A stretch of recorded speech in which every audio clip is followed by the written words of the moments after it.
नमस्कार, मैं हूं रजनीश सिन्हा और प्रयागराज की इस पावन धरती पर महाकुंभ के अवसर पर खास कार्यक्रम में आपका स्वागत है। लाइफ टाइम्स के इस खास कार्यक्रम में हमारे साथ आज बहुत ही खास मेहमान मौजूद हैं।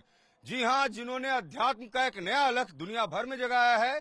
जाने माने कथावाचक अध्यात्म गुरु, प्रख्यात अध्यात्म गुरु हमारे साथ मौजूद हैं, श्री देवकी नंदन ठाकुर जी महाराज। नमस्कार सर, हमारे कार्यक्रम में आपका बहुत बहुत स्वागत और बहुत बहुत धन्यवाद आपको और आपके सभी व्यूअर्स को। और हमारे साथ हमारे को एंकर्स हैं नेहा विश्वकर्मा और धीरज त्रिपाठी, दोनों इस पूरे कार्यक्रम में मौजूद रहेंगे। तो आज हम चर्चा करेंगे महाकुंभ की, आज हम चर्चा करेंगे सनातन की, आज हम चर्चा करेंगे अध्यात्म की और आज हम गुरु जी से, ठाकुर जी से ये भी जानने की कोशिश करेंगे कि इनका जो जीवन परिचय रहा उसमें कैसे कैसे अध्यात्म का प्रवेश होता चला गया। बिल्कुल बाल रूम से मैं बता दूं कि 6 वर्ष की उम्र से ही ठाकुर जी को लगाव रहा और ये वृंदावन जाते थे, वहां पर कृष्ण लीला में पार्टिसिपेट करते थे, सहभागिता उनकी रहती थी और ऐसा अनूठा रूप उस वक्त इनका रहता था कि लोगों ने इन्हें ठाकुर जी पुकारना शुरू कर दिया। और आज ठाकुर जी के नाम से ही पूरे दुनिया में विख्यात है ठाकुर जी। तो ठाकुर जी, सबसे पहला सवाल हमारा ये कि ये आज जो अध्यात्म की भूमि, सनातन का संगम, संस्कृति का संगम जो ये प्रयागराज बना है,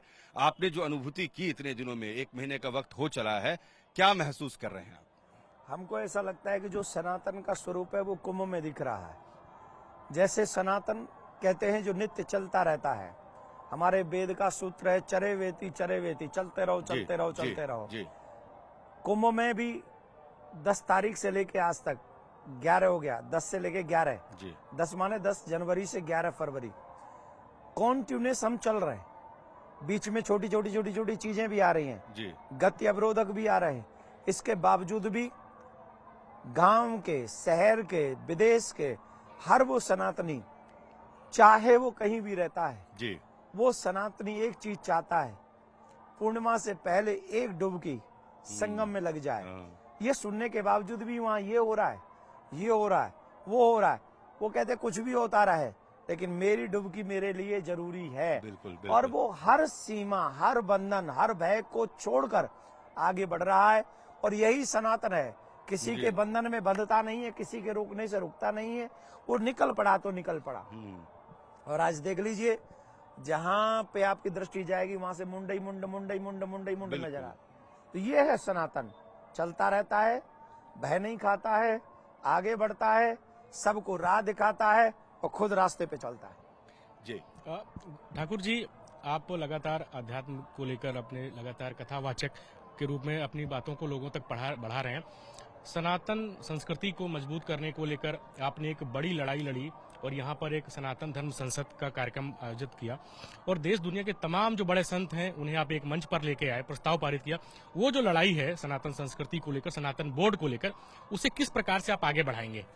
नहीं, आगे तो बढ़ाना ही है, क्योंकि कोई भी चीज जब जन्म लेती है तो मरने के लिए नहीं लेती। वो मरेगी तो एक टाइम पे, लेकिन उसका एक उद्देश्य है, उसकी जवानी भी आएगी। और हम ये चाहते हैं कि जो चीजें सनातन बोर्ड के रूप में जानी जा रही हैं, वो सनातन के हित के लिए हैं, वो सनातन के गुरुकुलम के उत्थान के लिए हैं, वो संस्कृति के उत्थान के लिए हैं, वो मंदिर पूजा पद्धति की पवित्रता के लिए हैं, वो भगवान के वो जो विषय है उनका पूजा पाठ का, उनकी पवित्रता के लिए है। जो धन के अभाव में धर्म परिवर्तन कर रहे हैं, ये उनके लिए है। ये देवकी नंदन के लिए नहीं है, ये आपके लिए नहीं है, ये इनके लिए नहीं अकेले। जो चीजें आजादी के समय हो जानी चाहिए थी वो आज तक नहीं हुई है। ये विषय वो है और इस विषय को आप कर लीजिए, मैं पीछे, मुझे कोई मतलब नहीं, लड़ाई कोई भी पूरी करे, करो, आगे बढ़ाओ और बढ़ना चाहिए। और ये तब तक बढ़ना चाहिए जब तक ये कार्य सिद्ध नहीं हो जाता। ये सनातनियों के हित का कार्य है, इसमें मेरा कोई गौ माता के लिए हम लोग परेशान है कि नहीं है जी। गौ भटक रही है सड़कों पे। जब हर बड़े मंदिर से गौशाला बनेगी, लाखों करोड़ों रुपए जो सरकार उठा के ले जा रही है मंदिरों से, वो भी प्रदेश की सरकार है, वो प्रदेश की सरकारें गौशाला क्यों नहीं बना रही? वो उसी पैसे को सनातनियों के धर्म के विकास के लिए क्यों नहीं लगा रही? सनातनी बच्चों को डॉक्टर बनाने में क्यों नहीं लगा रही? सनातनी बच्चों को इंजीनियर बनाने में क्यों नहीं लगा रही? वही पैसा है ना आपका, सरकार डोनेशन नहीं दे रही। शर्म आनी चाहिए कि वो सरकार डोनेशन ले रही है मंदिरों से। क्यों लेंगी आप भाई? आप मंदिर का पैसा खा रहे हो और फिर मंदिरों को बंद करने की बात करते हो, ये नहीं चलेगा। वो कौन सा कारण था, वो कौन सा भाव था कि उस दिन आप भावुक हो गए थे और आप रोने लगे थे? मंच से हम धर्म संसद में उस दिन कार्यक्रम में मौजूद थे। छोड़िए वो सब। क्या है कि जब हम लोग किसी, एक तो होता है मैं पर्सनल अपने लिए कोई लड़ाई लड़ूं तो ठीक है, आपको दुख मिले सुख मिले, जी। आपको जो चीजें मिले आप सहते हो, आप ये सोचते हो कि आप अपने लिए लड़ रहे थे। लेकिन जब आप देश के लिए कोई बात कर रहे हो, जब आप समाज के लिए कोई काम कर रहे हो, जब आप धर्म के लिए बहुत बड़ा काम कर रहे हो, उस समय भी धर्म के जानकार अगर आपको ये कहते हो कि इनका कोई पर्सनल स्वार्थ होगा, जी। ये उस बोर्ड में कुछ बनना चाहता होगा, नहीं तो क्यों करेगा ये, इसे क्या पड़ी है, तो वो जो चीजें हैं ना वो यहां लगती हैं। अच्छा चुप आप रह नहीं सकते क्योंकि आप वैसे हो नहीं। एक तो है ना, किसी ने कहा बोले भाड़ में जाओ, मैं नहीं करना, वो स्वभाव भी नहीं है। स्वभाव है कि नहीं, अपने जीते जी अपने धर्म की ये हानि तो नहीं होने दे सकते, देखते तो नहीं रह सकते, अंधे धतराष्ट्र तो नहीं बन सकते। तो लड़ना तो है, बोलना तो है, समझना तो है, आगे बढ़ना तो है। लेकिन उन लोगों के जो अपने आप को बहुत बड़ा वो हैं भी, और जब वो उनके वाक्य आपके कानों में पड़ते हैं तो ऐसा लगता है जैसे खौलता हुआ गरम लोहा आपके कानों में डाल दिया। तो बड़ों को आप कुछ कह नहीं सकते, जी। तो उस समय निकलता क्या है, हृदय का दर्द आंसू बन के आंखों से गिर जाता है। तो वो बस गिर गए उस दिन, और कुछ नहीं। गौ रक्षा को लेकर शंकराचार्य अविमुक्तेश्वरानंद जी दिल्ली में 17 मार्च को प्रदर्शन करने वाले हैं। उन्होंने सभी को कहा कि सभी लोग शामिल हो। गौ माता को वो कह रहे हैं कि राष्ट्रीय पशु घोषित करवाना है सरकार से। जी, राष्ट्रमाता। जी, तो इस पर आपका क्या कहना है, आप शामिल होंगे इस इसमें? देश में ऐसा कौन सा सनातनी है जो ये नहीं चाहता है कि गौ माता बचनी चाहिए, जी, या गौ माता राष्ट्र माता बननी चाहिए? कौन नहीं चाहता? हाँ, अगर मेरे पास मेरी कहीं कथा नहीं हुई तो निश्चित में तो पहुंचूंगा। जी। मैं हर उस कार्य में अपनी सहभागिता निभाता हूं जो सनातन के हित में हो। और आप ये बात निश्चित समझ लीजिए, गौ बचेगी तो ये देश बचेगा, भारतीय संस्कृति बचेगी तो ये मानवता बचेगी। आपके टीवी चैनलों से कुछ नहीं होना, अकेले देवकी नंदन बैठा रहे कुछ नहीं होगा, कोई अकेला नेता बन के भी घर में बैठ जाए कुछ नहीं होना, यूं उड़ेंगे सब। बचेंगे तो हम सिर्फ धर्म से ही।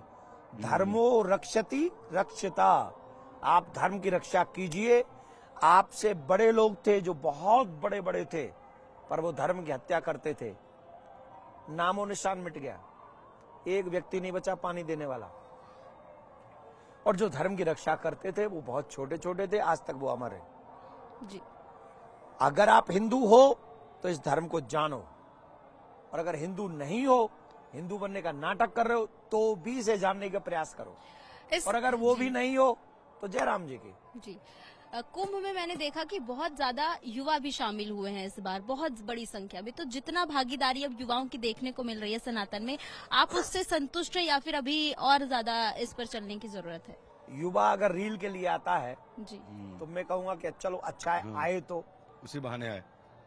लेकिन रील से निकल के अगर रियल के लिए आए जी, तो मेरे लिए मुस्कुराने का क्षण होगा, मेरे लिए आनंद का विषय होगा। और मुझे लगता है कि आज युवा जाग रहा है। जी, एक और बात बताएं, जी, सनातन बोर्ड बना तो उसमें युवाओं की अहम भूमिका होगी। अब ये समझ लीजिए, निश्चित समझ लीजिए, युवाओं की अहम भूमिका होगी सनातन बोर्ड बनवाने में। जी, युवाओं की अहम भूमिका होगी कृष्ण भूमि मंदिर बनवाने में। जी, युवाओं की अहम भूमिका होगी इस भारत को बचाने में। जी। देवकीनंदन ठाकुर जी, ये जो पूरा माहौल, अभी आपने जो सवाल किया गौरक्षा राष्ट्र की बात, हिंदू राष्ट्र की बहुत परिकल्पना की लगातार चर्चा हो रही कि हिंदू राष्ट्र बनाना है, हिंदू राष्ट्र बनाना है। ये हिंदू राष्ट्र की जो परिकल्पना है, और मैं आज आपका कथा वाचन सुन रहा था जब आप शाम में बोले थे, आप इस बात का भी जिक्र कर रहे थे कि सनातन को बढ़ाना है तो अपने परिवार को ही बढ़ाना है। 1 2 3 4 5 बच्चे घर में खेल रहे हैं तो क्या बुरा है? ये सोच क्या है, हिंदू राष्ट्र बनाना और ये जनसंख्या सबसे पहली बात तो ये समझ लीजिए कि सनातन बोर्ड हिंदू राष्ट्र की नींव, मील का पत्थर साबित होगा। जी, आप समझ लीजिए। जी। अभी तो आपको ऐसे लोग भी मिल जाएंगे, ना ना ना ना, हाँ। क्या मतलब ऐसे?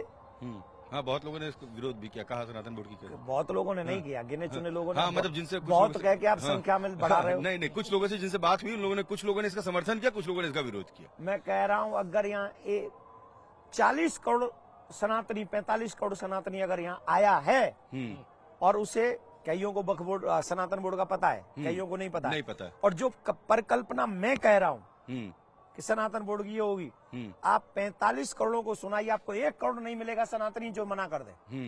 बहुत बहुत कम संख्या है उन लोगों की। हाँ, मैं क्या कह रहा हूं 45 में से अगर 1 करोड़ मना कर रहा है, 1 करोड़ मिलेगा नहीं, नहीं, 1 आपको करोड़ तो ज्यादा संख्या जी। मिलेगा नहीं। तो संख्या बल किसके साथ है? सनातन बोर्ड के साथ। सनातन बोर्ड के साथ है। गांव का हल चलाने वाला बच्चा मेरे पास यहाँ आया है, शहर का पढ़ा लिखा व्यक्ति यहाँ आया है, बहुत बड़े पोजीशन पे बैठे हुए IAS IPS व्यक्ति मेरे से मिले हैं और वो कह रहे हैं हम ऑन कैमरा नहीं कह सकते, लेकिन I am proud of this matter. Sanatan- ये मैटर उठा तो सही, सनातन बोर्ड बना, बात तो हो रही है। तो ये जो चीजें हैं, मैंने इससे एनर्जी पाई है। मुझे जो एनर्जी बूस्टर डोज कहते हैं ना, वो मिली जी, है। जी। मुझे लगता है कि बहुत बड़ा काम है। ये हिंदू राष्ट्र की तरफ बढ़ता, ये एक नींव है। ये मील का पत्थर होगा, क्योंकि बे- हिंदू राष्ट्र को मानने वाले, बनाने वाले, जानने वाले उन्हीं गुरुकुलम से आएंगे निकल के, जो सच्चे सनातनी होंगे। IAS IPS जज, ये लॉबी, पॉलिटिशियंस, पत्रकार जब आएंगे ना वहां धर्म को जानने वाले, तो वो पूरे विश्व में छा जाएंगे। वो ये मेरा ड्रीम है। और वो सेकंड पार्ट था मेरे सवाल का, एक जो मैंने कौन सा? पूछा, जो आपने कहा कि बच्चे अगर हों तो 3, 4, 5 भी हों। अब वो 3, 4, 5 क्यों नहीं, क्यों होने चाहिए? आप पूछो हमसे। हाँ, यही मैं पूछ रहा आप हूँ, पूछो क्यों होने चाहिए? क्यों होने चाहिए? हम दो, हमारे दो, ये किसने कहा और क्यों कहा? अगर हम दो, हमारे दो, तो सबके दो। हाँ, मैं वही बोल रहा जी। हम दो, हमारे दो, सबके दो। बच्चा दो ही अच्छा, उधर चच्चा 20 कर रहा है बच्चा, कैसे बात चलेगी?